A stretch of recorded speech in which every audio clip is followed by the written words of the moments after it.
My name is Evans and welcome to this video tutorial.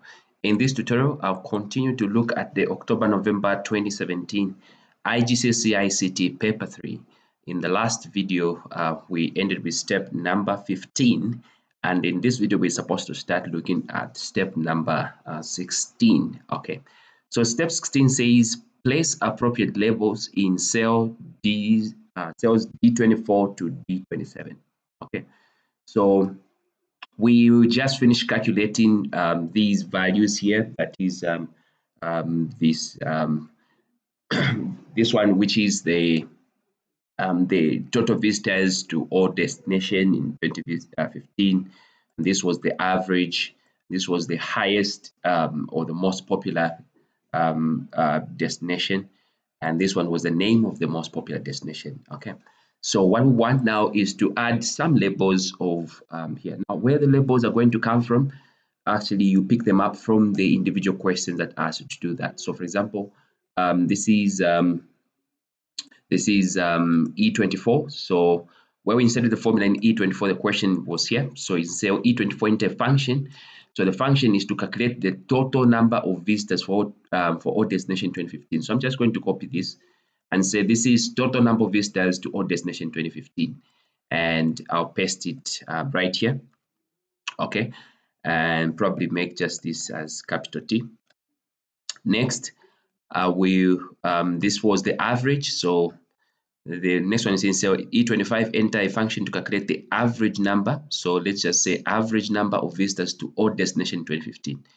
I'll equally copy this one. Okay, and paste it right here. Okay. All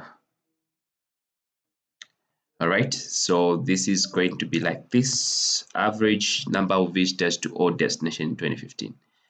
Then the next one is going to be in cell E26, enter function to calculate the number of visitors to the most popular cruise destination in 2015. So I'll copy this one down here. Okay, and I'll paste it here. Just paste it there and probably change this one to capital. Okay, and the last one is actually supposed to be let's see, in cell I4, use a function or formula to copy the value held in B4, replicate this formula for each destination. In cell E27, enter a function to return the name, okay, name of the most popular cruise destination in 2015. So I'll also just copy this. Okay, so that's just the label. Okay, like that, and probably just change this to be capital N. Okay, so what you need to do, notice that the values here, they are not visible, and you cannot expand the tables just yet like this. Otherwise, this column is going to be so wide. Okay, so what you can do to avoid this, and let me just undo this one. So what you can do to avoid this, just arrange these or align these the right align. Select them and align them right like that, and pushes everything this side so that it is visible. Okay, so for now this is acceptable, and what we need to do now is to go to the next part of the question. Okay, it says save your spreadsheet, okay, and print only cells D4, D24 to E27, inclusive showing the formula. Okay. Okay, let me see. This says print only cells D4 to E27 inclusive, okay, showing the formula. Okay, so make sure that we change now to the formula, and that's what we are going to print out. Okay, so what we need to do is change change this to formula.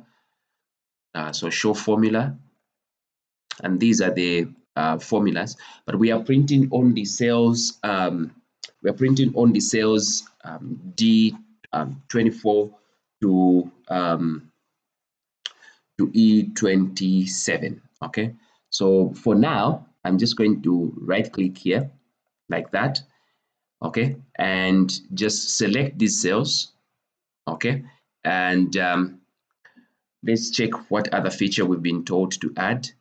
Okay, so showing the formula, make sure that the row and column heading are displayed. Okay, so let's add the row and column heading. So we go to page layout. Under the heading here, select print and add the grid lines if you want. So then we've maximized or enlarged the column width for this, so all the values are visible, like as you can see. What you need to do now is to set a print area. So there's highlighted cells, set them as your print area. So set print area and go to file and print, and notice that you have these cells printed as they are. Okay. Next thing that we are supposed to do from the next question. So done with this one, just make sure that you have entered your name, center number, and candidate number on your spreadsheet showing the formula. Okay. So let me just verify. Did we enter the name? Okay, let me just check. Go to file, print. Okay, so last edit on. Okay, yeah, the details are on top there. Okay, so that should be fine. We did that in the other videos. Okay. So what we need to do is we need to okay, go to the next section. Print on the cells I4. Print on the cells I4 to I22 inclusive. Okay, showing formula. Okay, so make sure that the row and column heading are displayed and the contents of the cell are fully visible. So again, what you need to do is to come here at the end, and you're printing only these cells from I4 to I22. Just verify that to I22 and make sure that the formula is displayed. But again, the heading and column, the rows and column headings are displayed. So set this as your new print area, okay? And go ahead and go to file, then print, and this, as it is, just send it to the printer, okay? Next,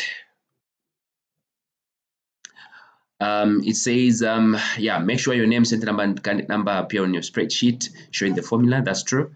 Print all the spreadsheets showing the values and make sure that it fits on a single page and the contents of all the cells are fully visible. So what we're going to do now is to remove the rows and column headings. Okay, just remove them, and then also remove the formulas. Okay, hide the formulas and come here. Okay, and the months, for the months, this is too wide. I'll just do maybe something like this. Yeah, something like that. That's fine.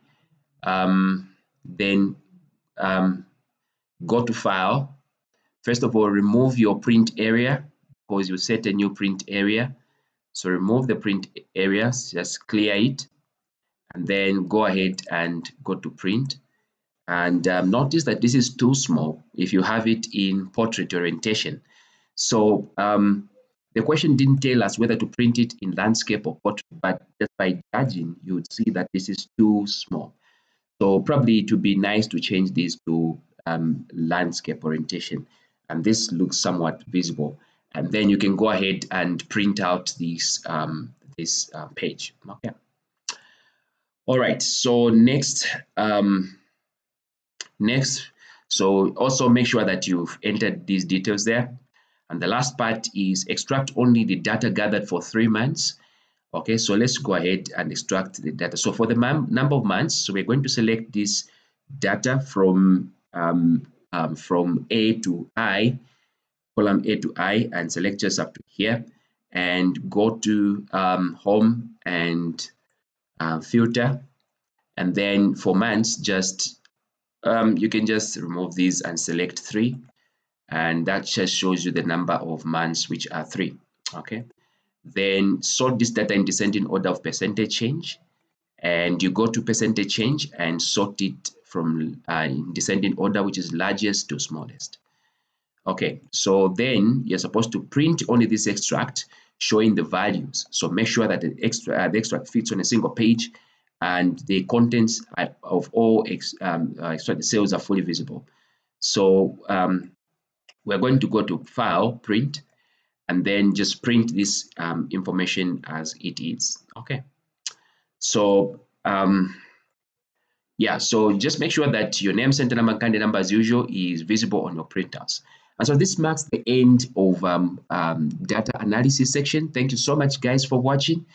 And don't forget to subscribe, to share, to like, to comment. And I'll see you in the next video as we start to look at web authoring. All right, bye-bye.